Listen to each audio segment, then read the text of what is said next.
Olá, estamos começando agora o Direto ao Ponto, que finaliza hoje de maneira especial a série de entrevistas sobre o primeiro turno das eleições. Nós fomos até a sede do Tribunal Regional Eleitoral do Maranhão entrevistar a presidente Ângela Salazar sobre os preparativos para a eleição de domingo. Fique ligado, o Direto ao Ponto está só começando.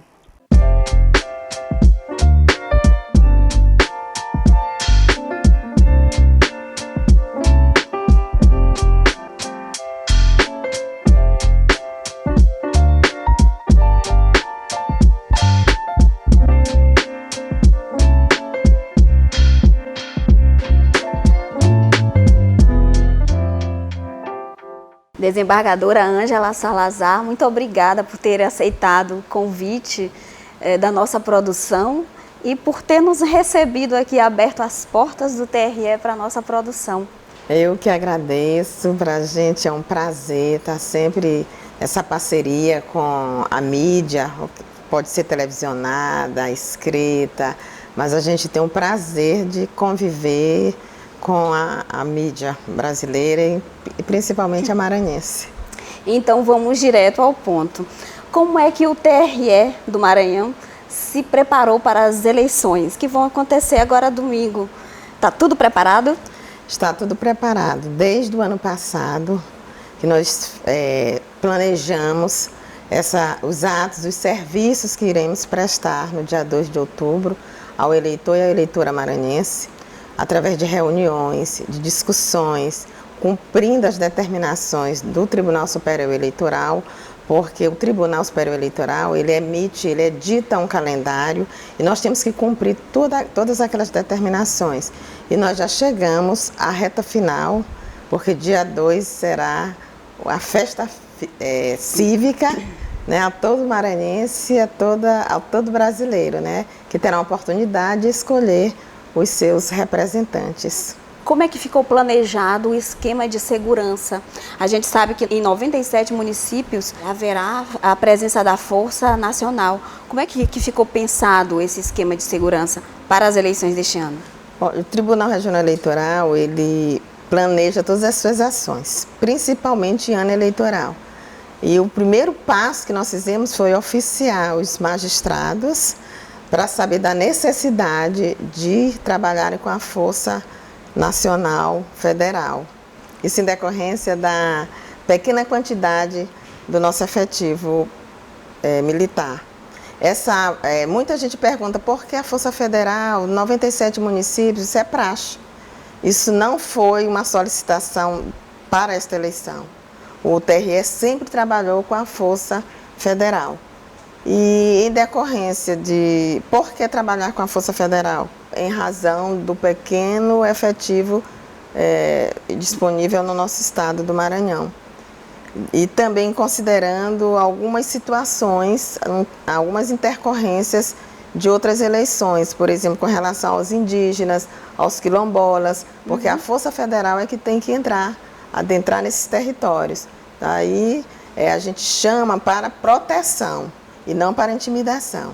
E sobre os municípios onde a gente vai ter a presença da Força Nacional, como é que é a escolha desses municípios? Se oficia, os juízes falam sobre a necessidade e a gente prioriza aqueles municípios onde já ocorreram algumas situações de violência, a gente prioriza os municípios quilombolas e os municípios, os territórios indígenas. Além da Força Nacional, de todo o nosso policiamento, de bombeiros, o que mais está sendo pensado de cuidados para esse momento e para garantir a questão da segurança? Olha, quem garante a segurança pública é a própria Força de Segurança Estadual e Federal. E, além disso, nós capacitamos os nossos magistrados, capacitamos os nossos mesários, capacitamos os promotores, também foram capacitados através do Procurador Regional Eleitoral para atuarem de forma tranquila, equânime nesta eleição. Quanto à questão da lei seca, a gente sabe que na véspera da eleição, né, tem a chamada lei seca. Qual a importância dessa lei? Olha, ela é de grande relevância neste dia, porque nós sabemos que a bebida alcoólica leva geralmente a pessoa a praticarem atos de violência, abusos Então, para coibir esses abusos, é que existe essa norma no próprio Código Eleitoral. E essa norma foi disciplinada aqui no estado do Maranhão através de uma portaria do secretário de Segurança. O horário de funcionamento que terão esses bares, esses restaurantes, esses estabelecimentos que comercializam bebidas alcoólicas, que vai de 0 hora até pós-eleição. Vamos falar agora sobre fake news. A gente sabe que a desinformação tem disseminado muita coisa ruim.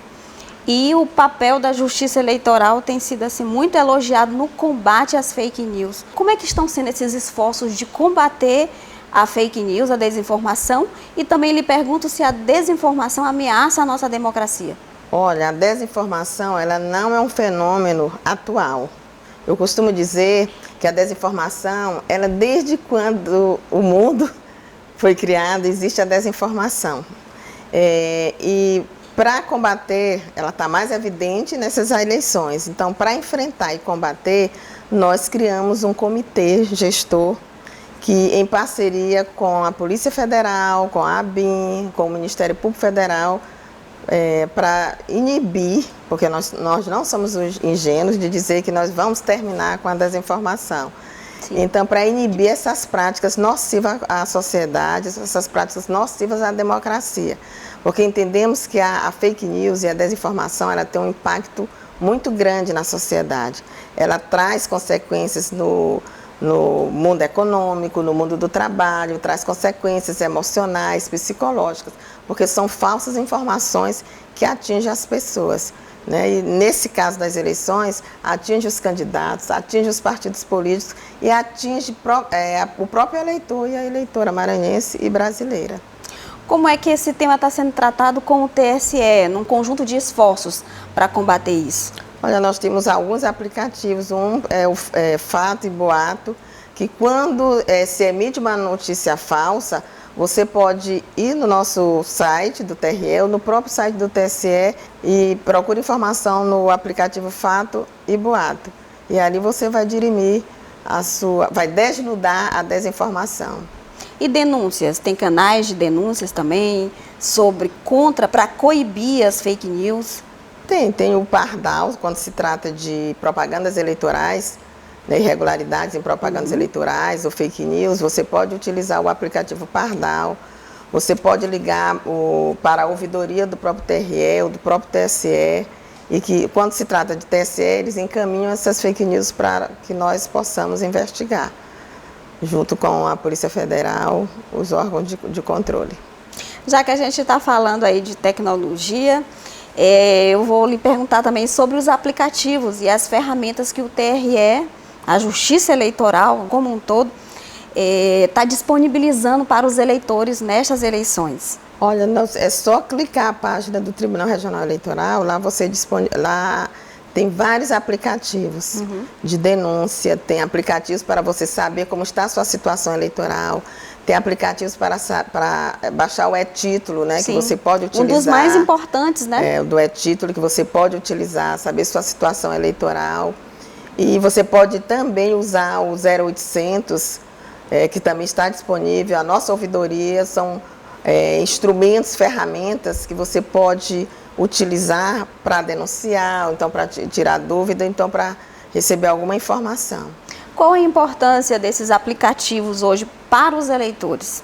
A importância é porque ali contém todas as informações que o eleitor necessita, que se tem dúvida, para saber se aquela informação que deram a ele, se é verdadeira ou não. Você tem, esses aplicativos são importantes porque você também pode saber qual é o seu local de votação, saber também quem são os candidatos aos cargos para deputado federal, deputado estadual, senador, governador e presidente. Os nossos aplicativos contêm todas essas informações para facilitar a vida do eleitor. E orientar, né? Porque às vezes o eleitor não sabe, ou então esqueceu, ou precisa consultar onde é que vota, a zona, a seção. Então tudo isso é muito importante para situar o eleitor. Todas essas informações contêm nos nossos aplicativos. Agora eu chamo a atenção dos eleitores e eleitoras maranhenses que devem utilizar essas ferramentas com antecedência, não deixar para o dia da eleição, porque pode haver um congestionamento, vai dificultar o seu direito de votar com relação ao título. Então, eu acho que, como nós temos essa cultura de fazer tudo em última hora, eu chamo a atenção do eleitor e da eleitora maranhense para fazer tudo com antecedência. Nessas eleições, a gente tem um novo modelo de urna. Como é que foi esse processo de adaptação? A urna é acessível? Vamos falar também sobre a acessibilidade da urna? A urna veio com várias inovações. Nós, inclusive, utilizamos essa urna na eleição simulada que fizemos lá no município, na zona de Igarapé do Meio. Foi um sucesso. Isso é uma experiência que apenas o Maranhão utiliza, Isso não foi novidade dessa eleição. Outras eleições já foram feitas, essa eleição simulada. Isso serve de modelo, inclusive, para o Brasil. Então, como é que foi esse processo todo de adaptação com a nova urna? Os mesários passaram por um treinamento, todo o pessoal que vai lidar com a urna no domingo passou por um treinamento? Isso é praxe também, a questão da capacitação, né, aos mesários. E, inclusive, na urna nova, todos eles tiveram acesso no manuseio dessa urna. Houve previamente esse curso de capacitação, onde serão para os mesários, nas zonas onde serão utilizadas essas novas urnas, que não é no estado todo. Essas novas urnas serão utilizadas aqui em São Luís, em Imperatriz, em Bacabal, Codó, Caxias. Em algumas, nas zonas mais densas, mais populosas, é que elas serão utilizadas. E o modelo antigo passa a ser usado nas outras zonas, porque nós temos cerca de 19 mil urnas e apenas 7 mil, pouco mais de 7 mil urnas urnas novas, o modelo 2020, vieram para o Maranhão. E nós priorizamos esses grandes centros. Como é que o TRE se preparou para a apuração? Este ano nós temos alguma novidade? O resultado vai sair antes do previsto ou do já praticado em eleições anteriores? Nós não podemos dizer que se vai sair antes ou não, porque nós tem algumas variáveis que fogem ao nosso controle, como, por exemplo, se chover no interior, nós sabemos que a questão da chuva atrapalha muito a transmissão através de internet. Queimadas, isso pode atrapalhar. Falta de energia elétrica, são variáveis que podem acontecer e isso foge ao nosso controle. Mas nós nos planejamos, fizemos um planejamento junto com a Equatorial, com a empresa que nos fornece os links, fizemos reuniões para que isso não ocorra. Mas pode ocorrer, né? Depende da força humana, da capacidade humana, da vontade humana.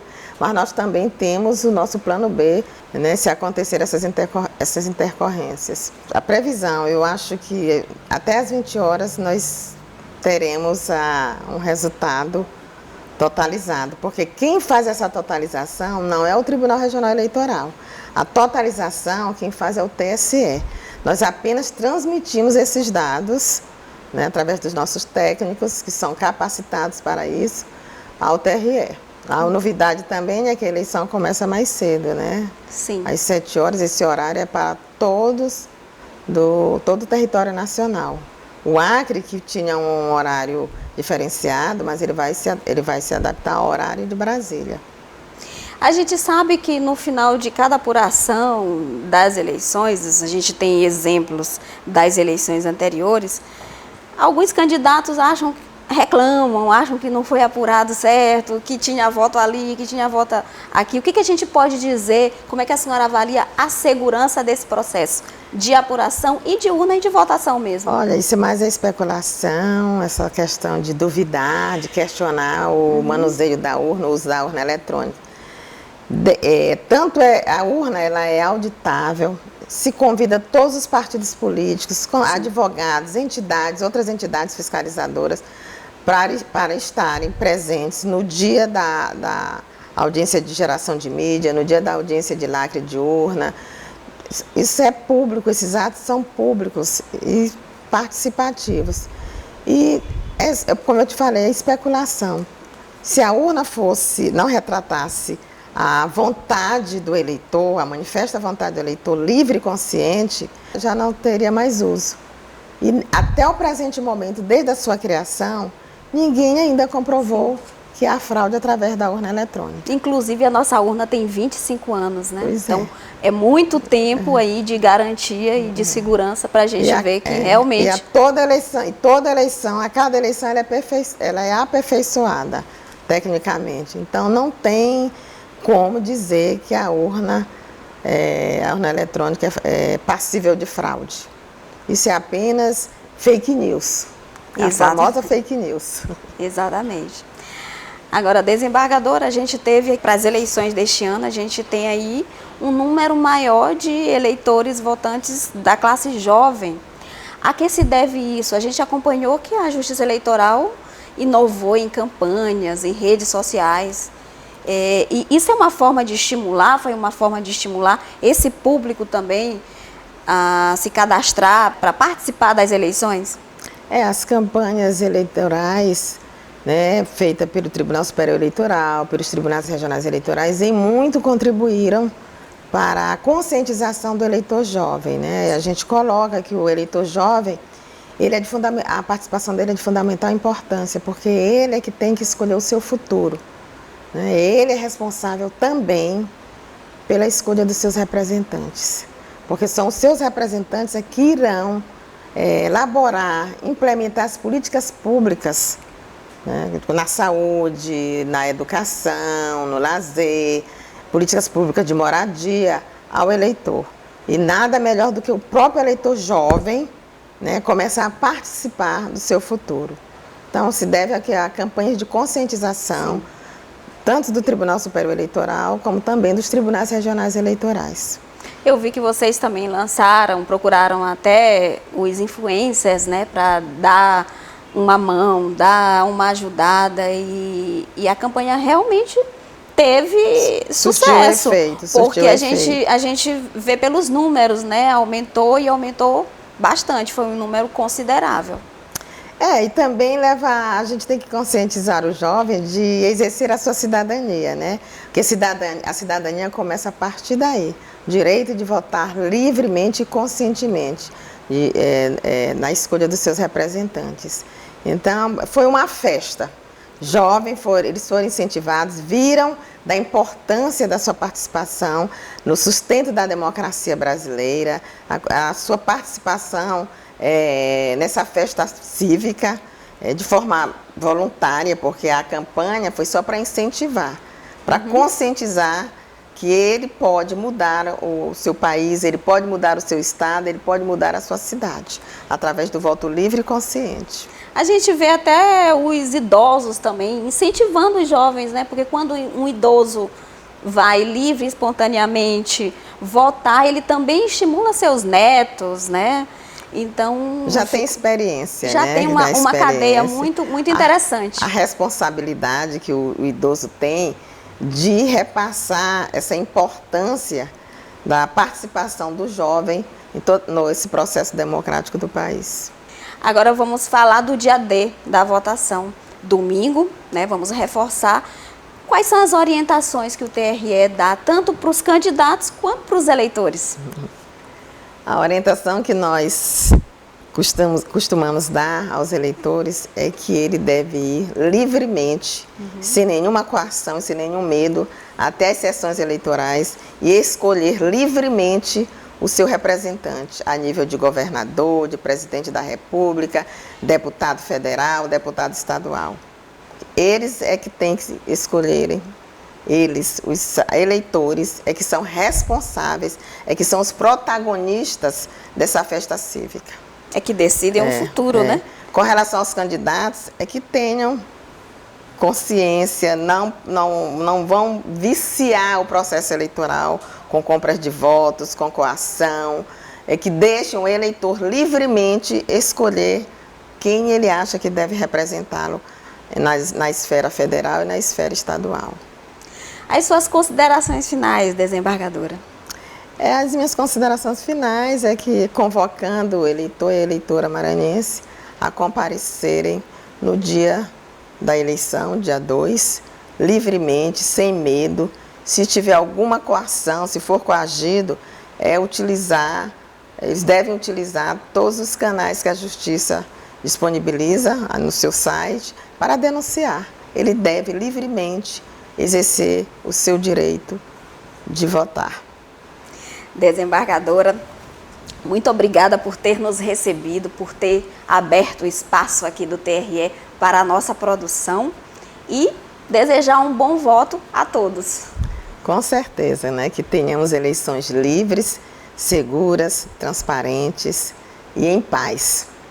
O Direto ao Ponto fica por aqui. Acompanhe essa e outras entrevistas pelas redes sociais. Um bom voto para você e até o próximo programa. Até lá!